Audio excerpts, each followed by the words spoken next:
You ask Tiger to solve.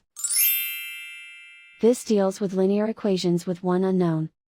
The final result is x equals 7. Let's solve it step by step. Group all x terms on the left side of the equation.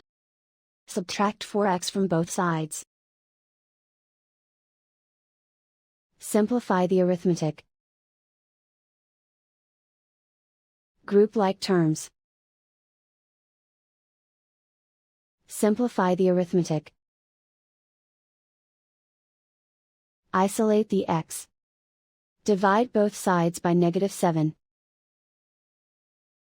Cancel out the negatives. Simplify the fraction.